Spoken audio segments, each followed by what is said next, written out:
All praise is due to Allah.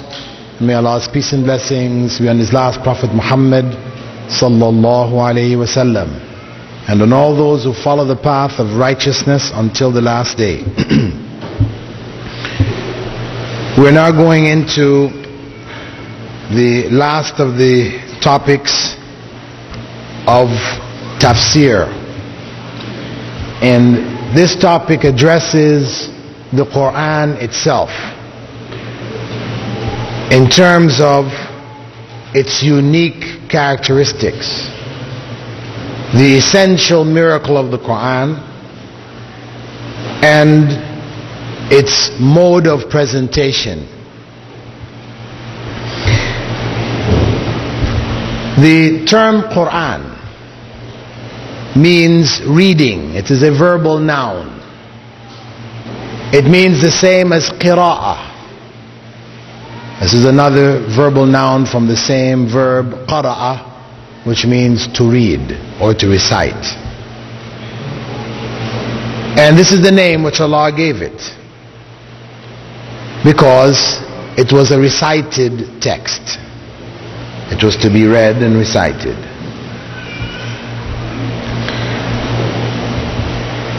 Allah refers to, and the Prophet Muhammad ﷺ refers to, single verses of the Quran as being the Quran. Chapters may be also referred to as the Quran, as well as the whole text may be referred to as the Quran. So the term Quran does not in and of itself mean the whole text. It could mean a single verse. You recited a verse, somebody can say, he recited Quran. Right? I mean, a verse from the Quran. It can be referred to as he recited Quran. He recited a chapter, you still say he recited Quran. And he recited the whole Quran, he recited Quran. The general principle which the scholars of tafsir follow is that where the words of human beings exceed the words of Allah in a given text, it is no longer referred to as Quran. Even if the whole text of the Quran is there, like the books of tafsir, they do not refer to them as Quran. They contain the Quran or verses of the Quran, etc., but they are not referred to as Quran as long as the words of human beings exceed the words of Allah from the Quran. That text is no longer classified as Quran. It's a general principle. Now, whether you have an English explanation along with the Arabic text, or you have an Arabic explanation along with the Arabic text, as long as the words of Allah are less, that document, that book is not considered to be Quran. And the other term which they use to refer to the book or the document which is called the Quran is the Mus'haf. When they use the term Mus'haf, it means the Quran as a whole. They will not use the term Mus'haf to refer to a single verse or a chapter. Chapter known as surah, and the verse known as ayah. Right? So the Mus'haf is the term which is commonly used to refer to the whole text of the Quran. Now, Allah has referred to the Quran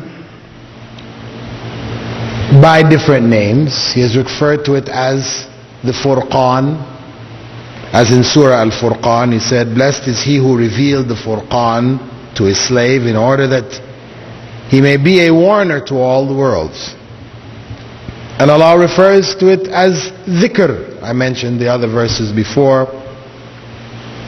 Inna nahnu nazzalna dhikra wa inna lahu lahafidhun. Indeed, I have revealed for you the reminder, the dhikr being the reminder and or remembrance, and I will protect it. And I've already clarified in the previous lectures the distinction between the Quran, Hadith Qudsi, and Hadith Nabawi. These are the three sources of revelation. The Quran, Hadith Qudsi. Qudsi here could be translated as holy Hadith. Here we have a place for holy because it was referred to as such. And Hadith Nabawi, Nabawi meaning prophetic, you could call it prophetic hadiths.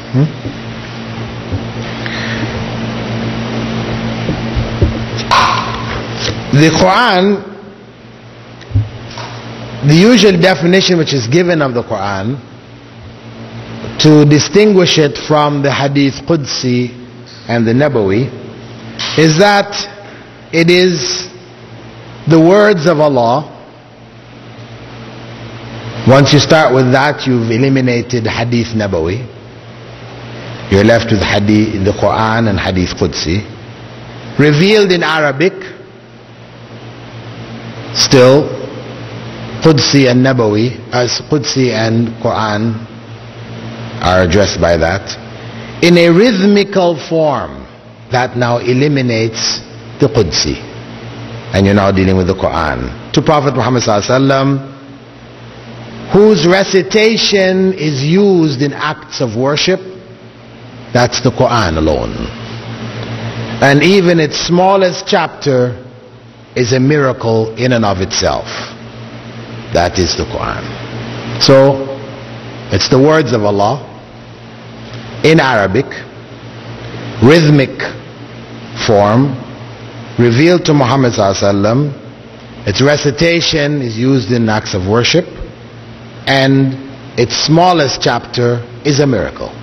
6 basic conditions mentioned in the definition of the Quran. Now, the Quran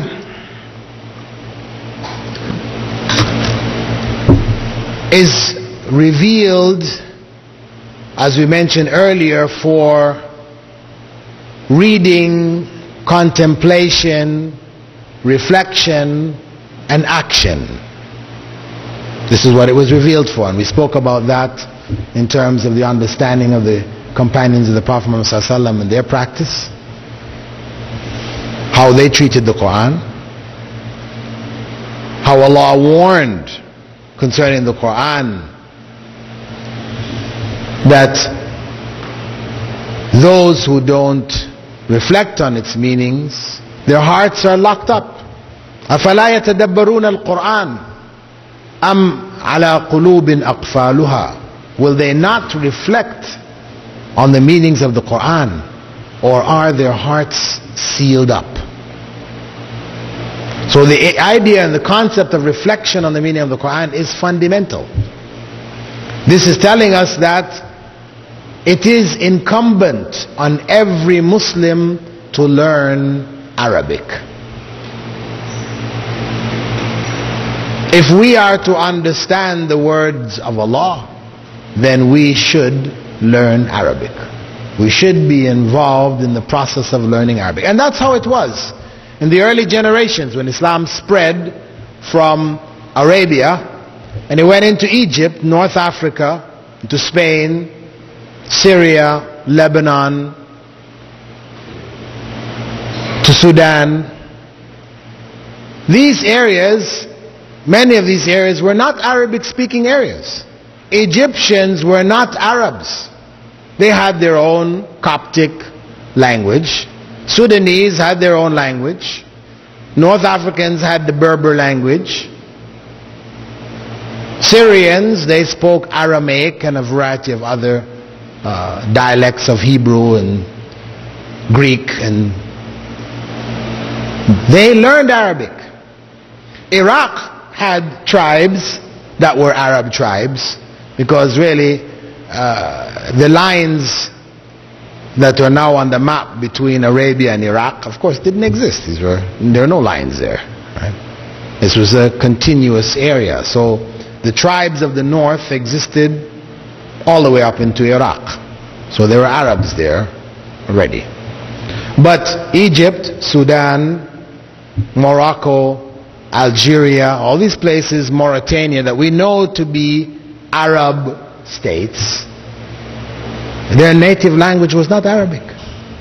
But when Arabic came there, when the Islam took over rule there, and the administration was an Arabic administration, Islamic Arabic administration, and the population in dealing with that administration would learn bits and pieces of Arabic to be able to communicate, and over time they absorbed these words into their language gradually until the Arabic in their language became more than the non-Arabic, and eventually it just became Arabic.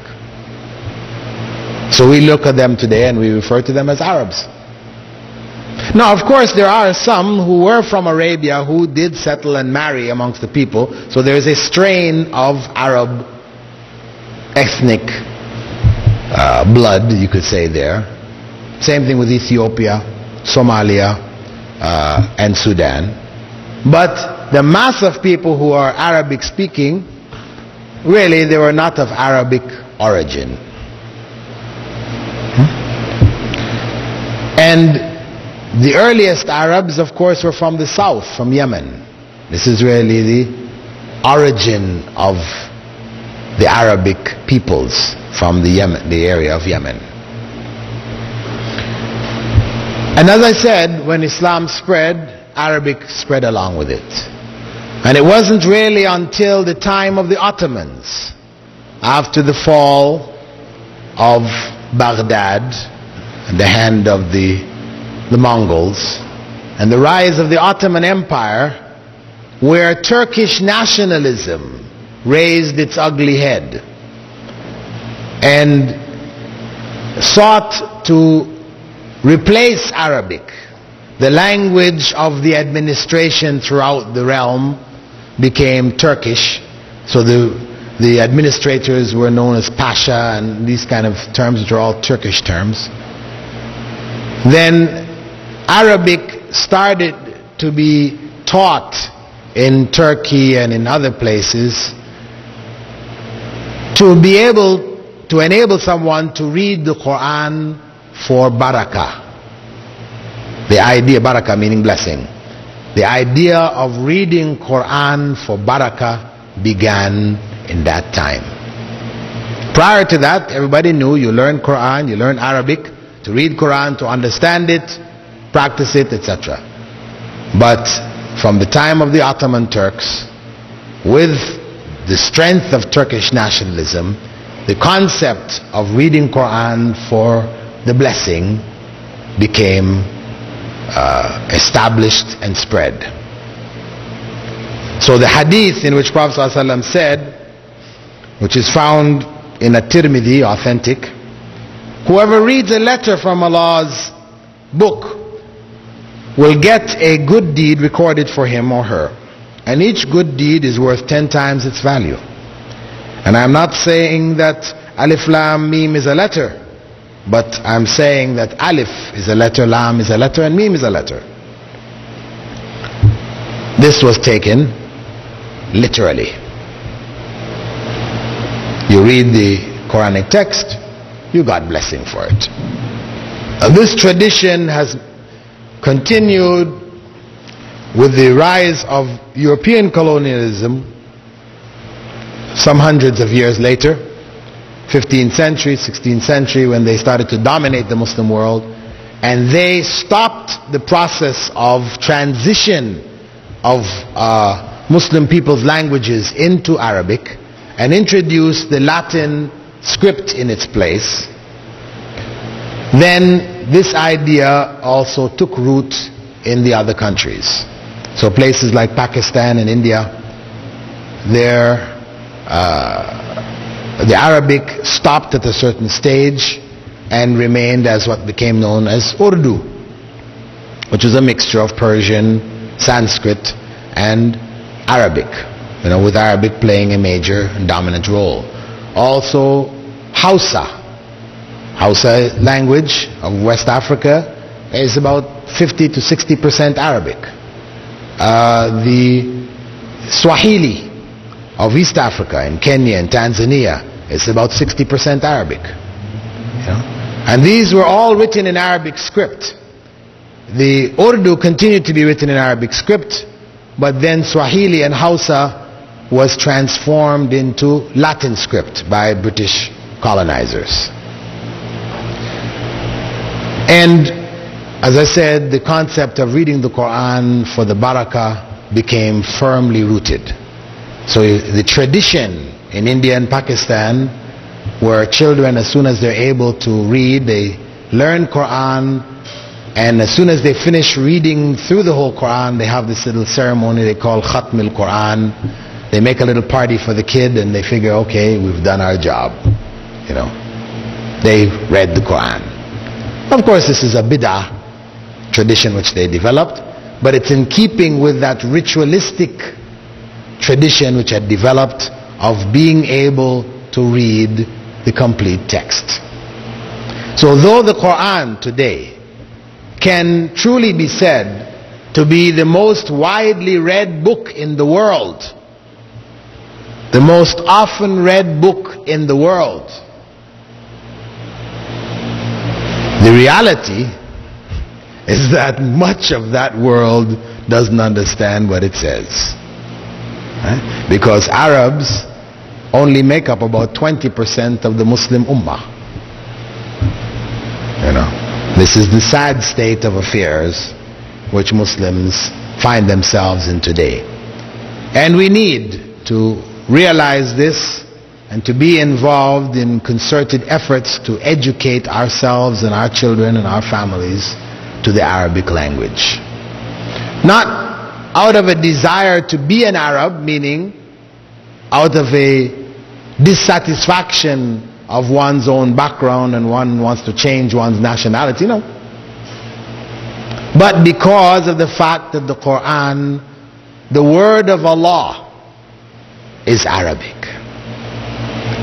So when we listen to the Quran today, we listen to the recitations of Abdul Basit and Abdul Samad and others, and we are moved. Actually, we're not moved by the Quran. We are moved by the singer. Quran has become, for many of us, music. We are touched by the musical quality of the Qari. And even in these places where people specialize in this, you find, as in Europe, the French and the others, they like to invite cultural acts from different parts of the third world. They will come to Paris and they will perform on stage for the entertainment of the Parisians. Some of these Qaris have gone to Paris and recited for the entertainment of the French and others. And you just have to listen to some of the recitations, where you hear the person reciting and he makes these dramatic, pauses, and you hear people in the background, Allah, Allah, Allah, Allah. Allah yaftah alayk, this thing. It's just like a pop, the way people respond to the pop singers, That's what it has become, unfortunately. So for us to be able to truly be touched by the Quran, we must learn Arabic. Not just to be able to parrot the letters, but to understand what Allah is saying. The difference that it makes in Salah, to know what you are saying, is something that you cannot grasp until you learn what you're saying. So each Muslim owes it to himself or herself to learn enough Arabic to be able to understand what they're saying in their salah, because the reward for salah depends on the degree of consciousness that we have of that prayer. And to be able to taste the beauty of the Quran as it was revealed, this can only take place in Arabic.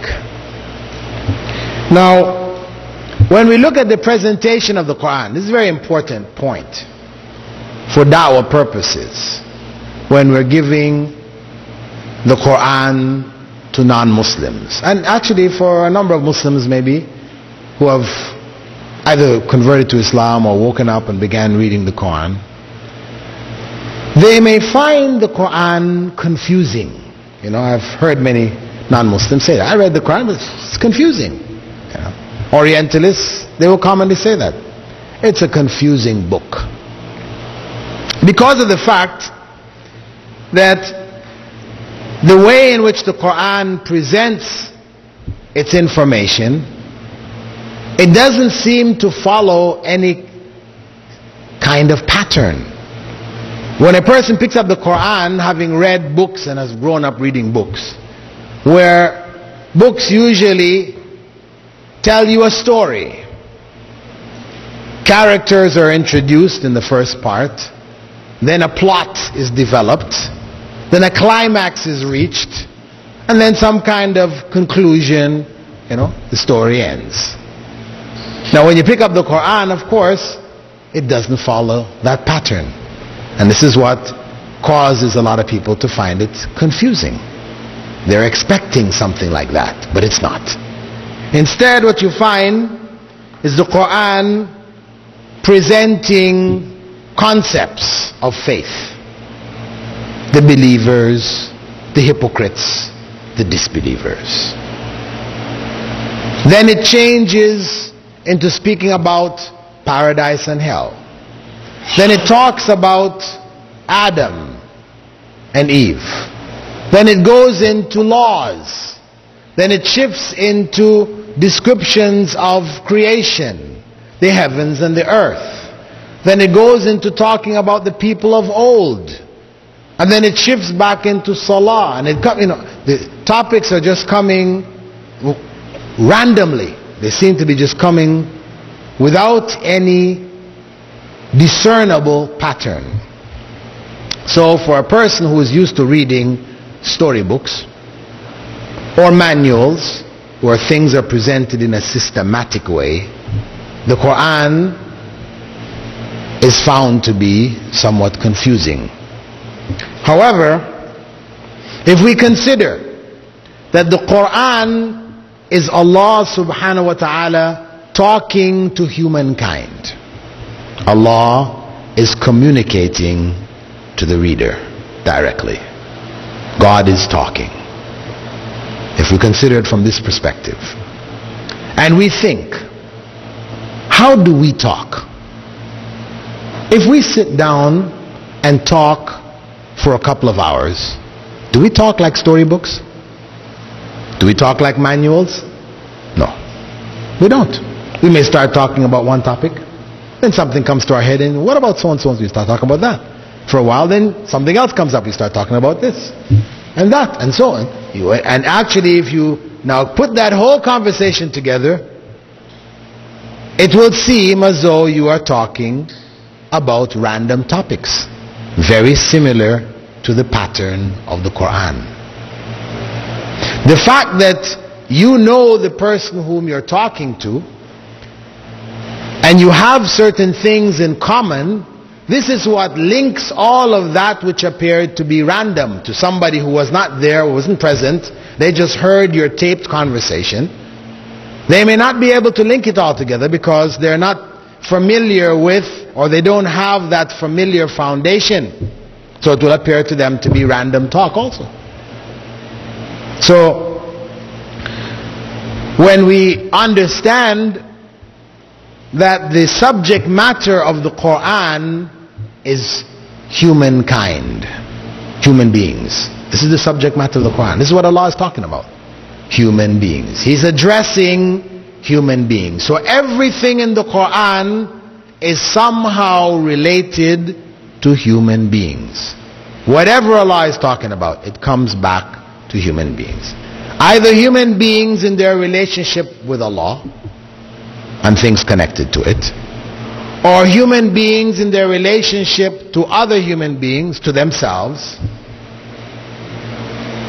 or it's human beings in relationship to the world in which they live, the physical world.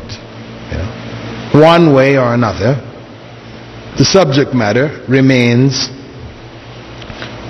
essentially human beings.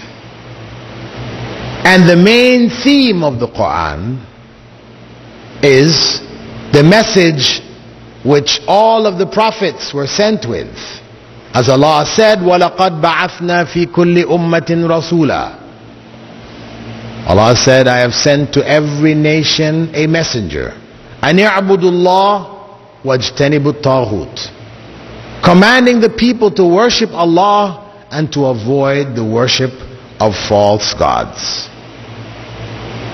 That is the essential message. Worshipping Allah alone, avoiding false gods, and submitting to Allah in our personal lives. Submission, Islam. That is the theme which links everything in the whole of the Quran. Now once a person understands that and they go back and read the Quran, then everything now falls into place. That's why it is important, if we do give the Quran to others, that we should make them aware of this difference, that this book you're about to read is a unique book. It's different from any other book that you've ever read. That's where you start from. Don't expect what you normally read. And you should understand it is God talking to you, and He is addressing your relationship, how that relationship should be with Himself, with yourself, with other human beings, and with the world in which you live. Now, the uniqueness of the Quran is not only in its mode of presentation. Its uniqueness lies in its inimitability. That is, it is not possible to imitate its form and style. It is a miracle in and of itself. Now, to understand the miracle of the Quran, one needs to understand, first, Prophet ﷺ had pointed out that all prophets were given something which would cause people to believe in them. Miracles were given to prophets to convince the people to whom they were sent that they were prophets of God. Because why would people submit, follow them? Anybody can pop up and say, I am a prophet. Prove it. That's the purpose of the miracles, to convince the people that they were prophets of God. So as Prophet ﷺ said, all prophets were given something which would cause people to believe in them. The thing which I was given is none other than a revelation, the Quran, which was revealed to me. So I hope that I will have the most followers of them on the day of judgment. Now, miracles, when we look at the miracles of the prophets, the miracle of Prophet Muhammad ﷺ was not only the Quran. See, some people mistakenly think that his only miracle was the Quran. No. He had a number of other miracles. When he was in Mecca and the pagans challenged him, he told them to look at the moon. And when they looked at the moon, it split in front of their eyes. One half went down one side of the horizon, the other went to the other. The splitting of the moon. Now the story that you heard, that when Neil Armstrong went to the moon, that they discovered the crack where the moon was cracked in half, that's nonsense. It's not true.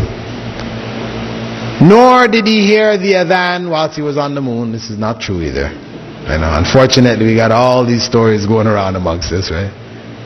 You know, when he went to visiting Cairo, he heard the same thing, and oh, that's what he heard, and he became Muslim. Not true. Neil Armstrong is a non-Muslim senator and remains as such. Okay? The moon split. We don't have to find the crack.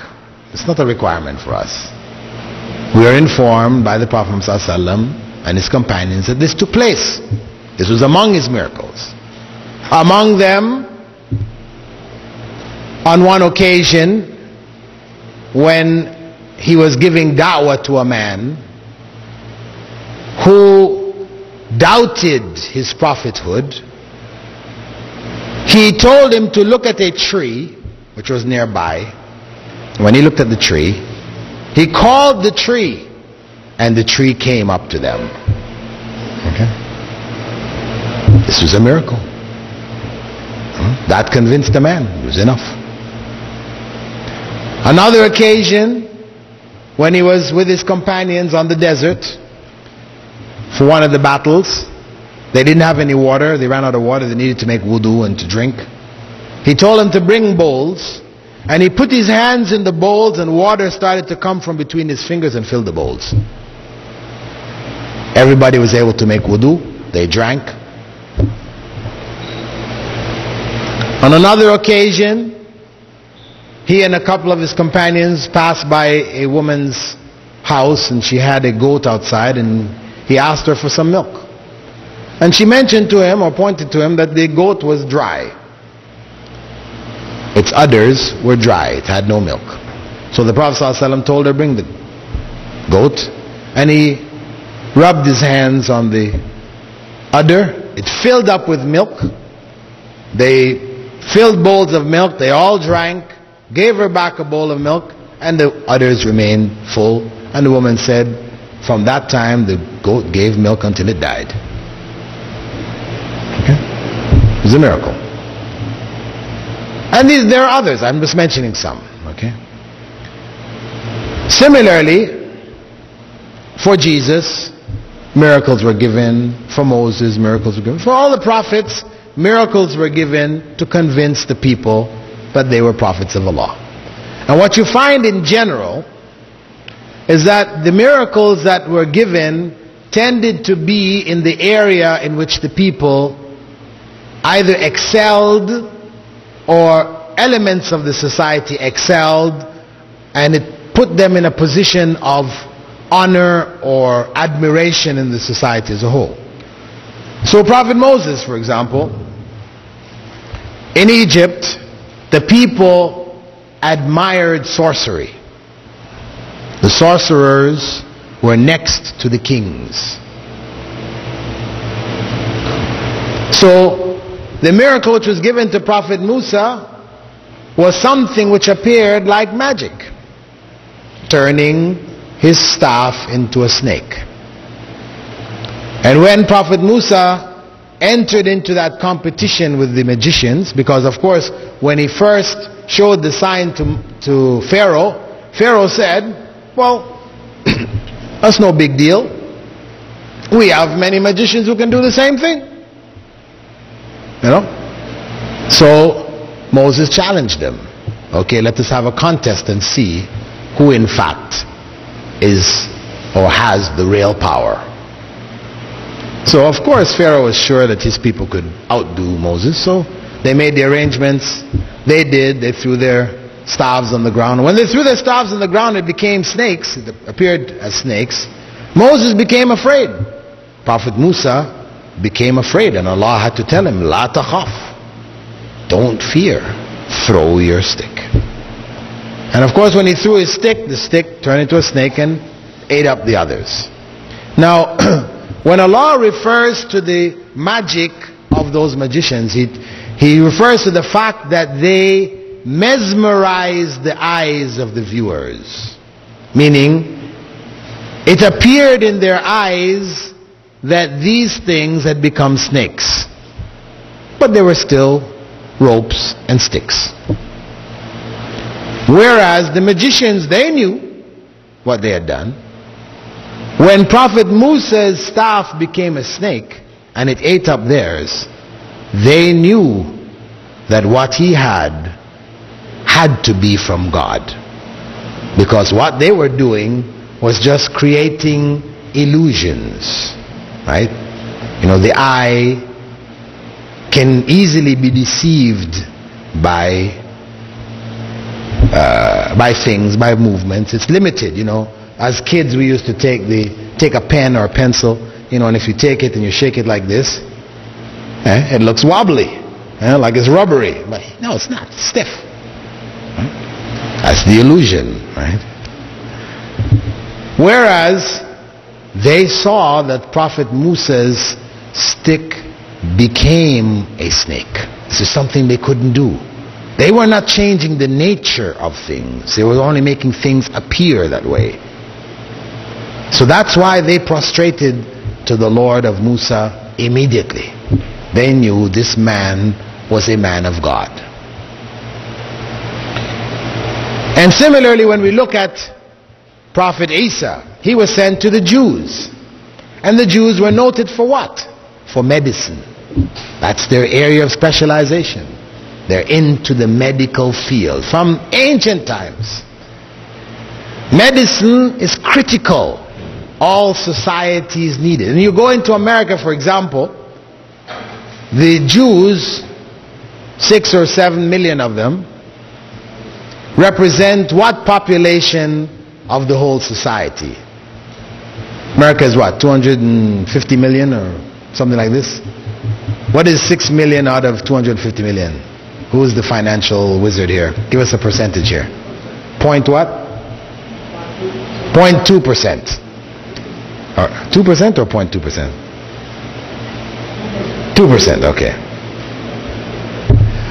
Okay, 2%. They're 2% of the population of America.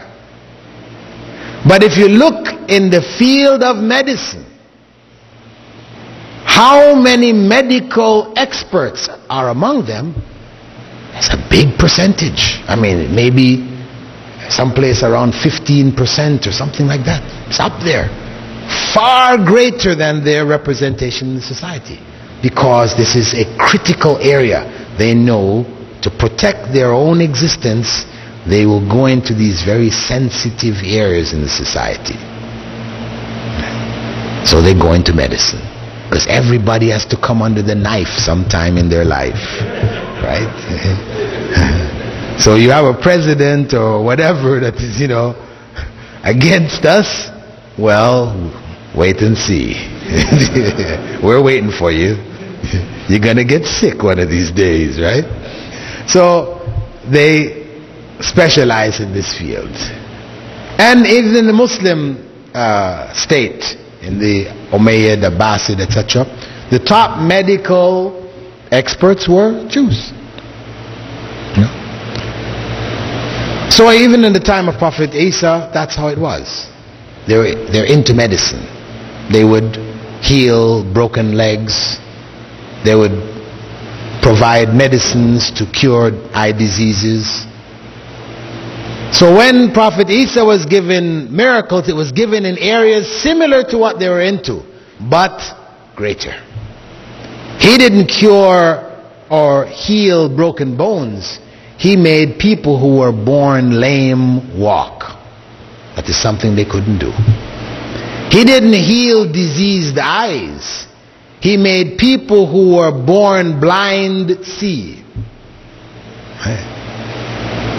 And he didn't save people from death because of disease and, you know, he brought the dead back to life. This is the evidence. And this was the nature of the miracles, to convince the people.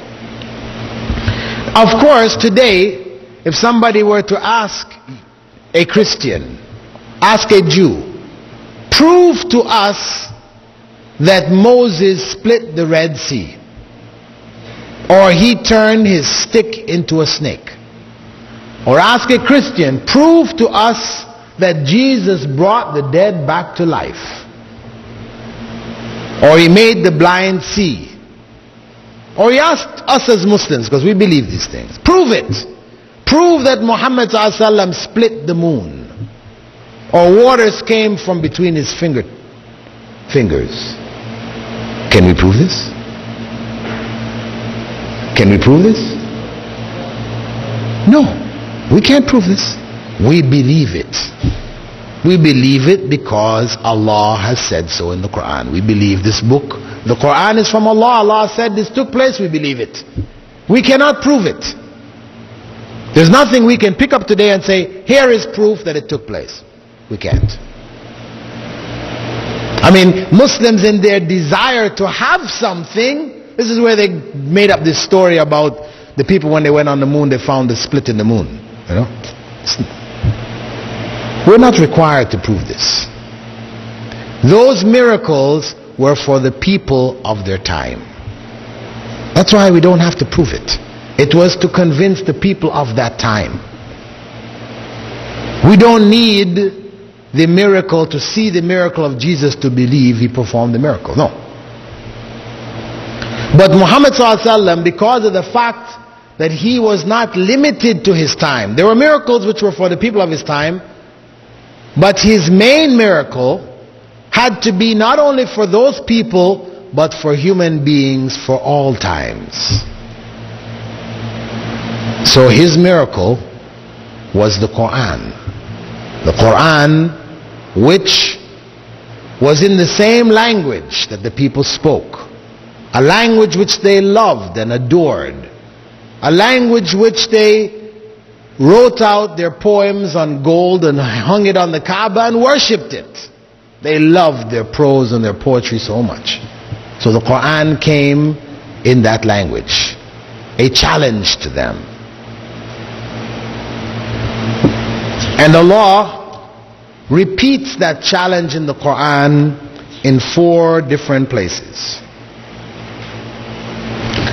Allah first said in Surah Al-Isra, which is a Meccan surah, say, even if all of humankind and the jinn gather together to produce something like this Quran, they will not be able to do so in spite of their cooperation with each other. This is the challenge. Then later on, Allah repeated the challenge in Surah Hud. Again, another Meccan chapter. Hud, the Prophet Hud, is among the stories of the people of old. Or if they say he invented it, say to them, bring 10 invented surahs like it. And you may call on whomsoever besides Allah that you are able to help you, if you are really truthful in what you say.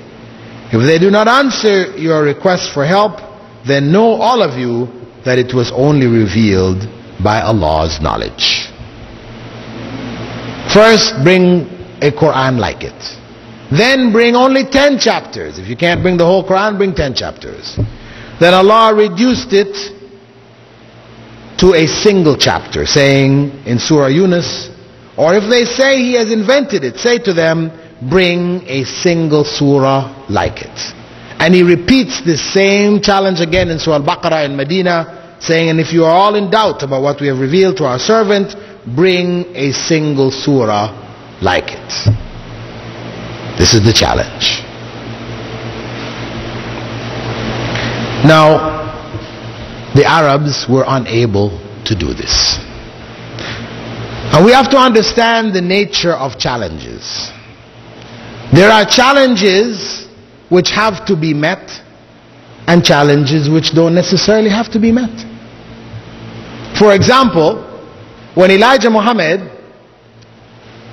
told his people, white Americans, white people are devils. And I challenge any white American to prove that he or she is not a devil. And of course, years went by and no white American got up to prove that he or she was a devil, wasn't a devil. So he said, see, they're devils. None of them proved that they weren't. Of course, this was a challenge which didn't have to be met. White people were people in power in America. Why do they have to prove? It's not necessary, you know, right?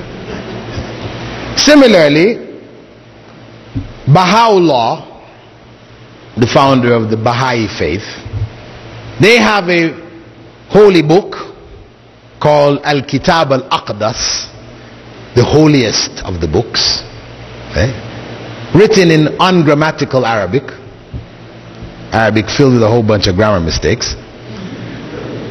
And it states in there, if you don't believe that this is from Allah, then produce one letter, one word like it. Of course.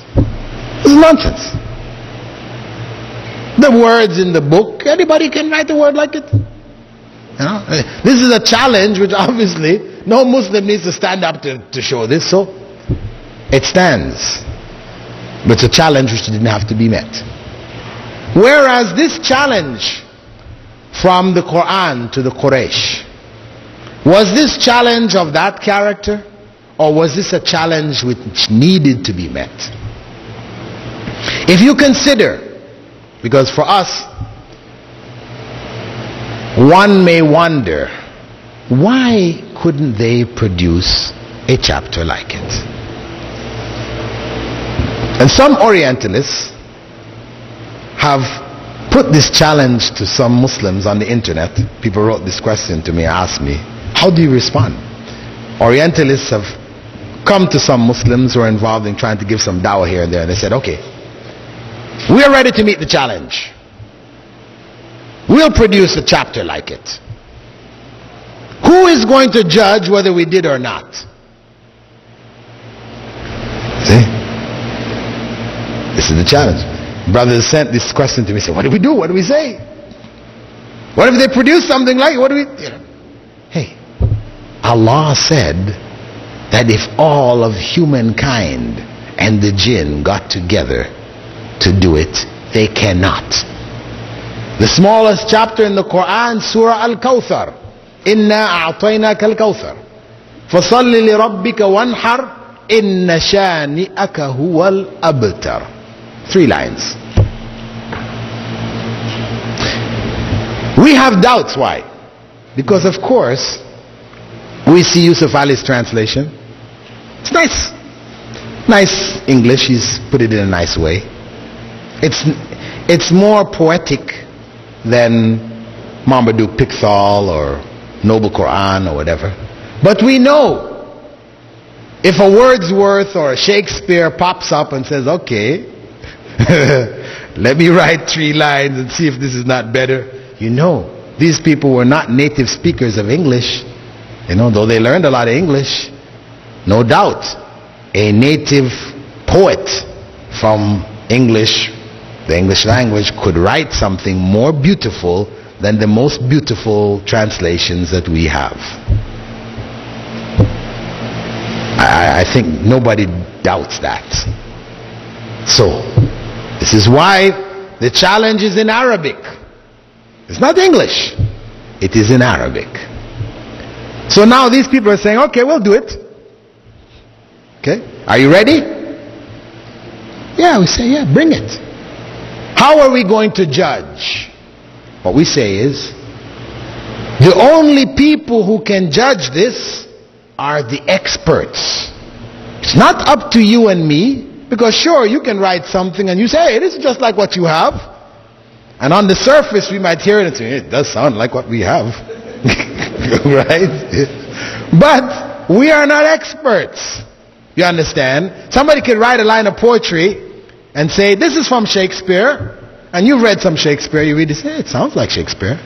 But now a person who is a Shakespeare expert, he said, nah, he heard 3 lines, we're finished. Nah, that's not Shakespeare at all. He can tell right away. The style. He can find in it the weaknesses in the style and everything. Stuff you